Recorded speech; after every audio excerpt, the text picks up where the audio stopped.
The goldfish are starting to get really active. I wasn't sure if that dark one was a koi, but I did get a closer look at it, and it looks like it's just a goldfish. Very interesting one.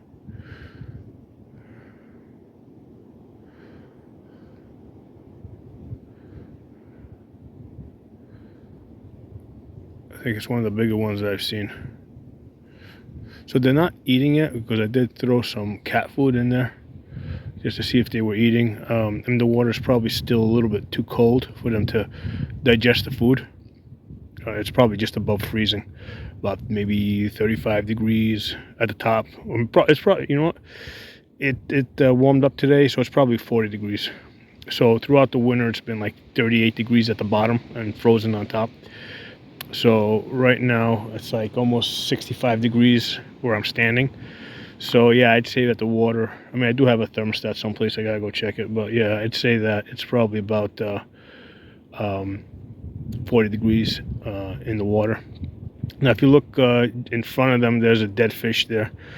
So yeah, I think I counted about 7 dead fish that died over the winter. I mean, up until, like, there's another one right there. Up until a few days ago, I mean, this water was like completely frozen over. So yeah, I mean, over the winter, I mean, goldfish are very hardy, right? They're very tough. They're built to survive in frozen ponds over the winter. But you know, there's still a thinning out of the herd. I mean, any weak ones, you know, because the cold winter does stress them, so all the weak ones are going to die off. So yeah, I've probably lost there's about 7 or 8 that I've counted that are dead and floating.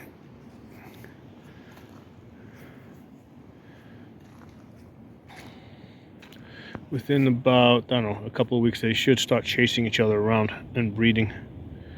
So right there. And when these things breed, they lay like hundreds of eggs. And the good thing is that the ones that are born in the pond, right, they are the survivors of the cold winter. So they're gonna, you know, be even better adapted to handling the cold winter.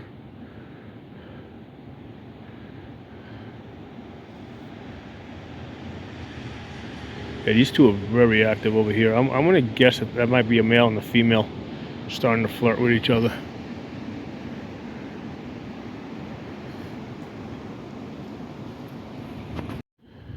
So looking at these two goldfish over here, the one that's red, I'm pretty sure I bought that in the fish store. I probably selected it because of those colors. I bought a whole bunch of them that look like that. Now, the one that you see dark colored there, right? And there's another one over here to the right on the right side of the screen. So those are the natural goldfish colors, okay? So there's 2 other red ones over there.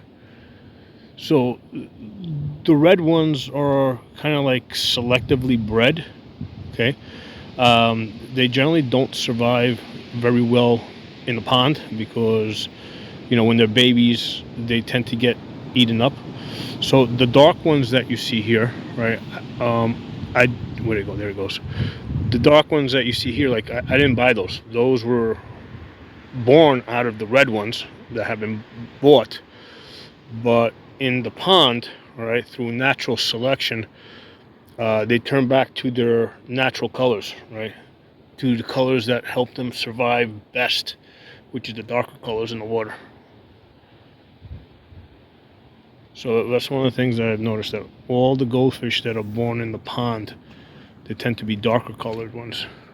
Now, it might be that, like, bright red ones hatch out, but when they're like little fries, they just, like, they don't survive. They're eaten by other things. Whereas, like, these dark ones, like this guy right here, they survive. This dead one here that didn't survive the winter gives us a glimpse of what the natural goldfish is going to look like from the side. Okay, so the top is black, so when you're looking down from the top, I mean, it blends in better from, you know, with the water. but when you're looking from the bottom up, it's white on its belly side, so that it blends in, with the sunlight above it. Okay. So I've talked about in another video about some of these dead goldfish, because just a few days ago this whole pond was like frozen over. So there's a bunch of them. Like, here's another one over here. Basically, all the goldfish that died over the wintertime, there's about 7 of them are floating. All right, so I mean, there was probably a couple of hundred in the water. A couple of hundred going into the in the fall before the winter, and then of that, I got about 7 floating on the top, maybe 8 actually. There's 2 little ones over there. So I'm seeing them all now because of the water having, basically thawed out. So that's the reason why I'm seeing them all at once. But there's, probably 100 of them that are still alive. So all the, like I said, it's a thing out of herd. All the weaker ones, so the ones not suited to the cold winter, died off. And the ones that remain that are going to breed are more cold hardy and can handle stress better.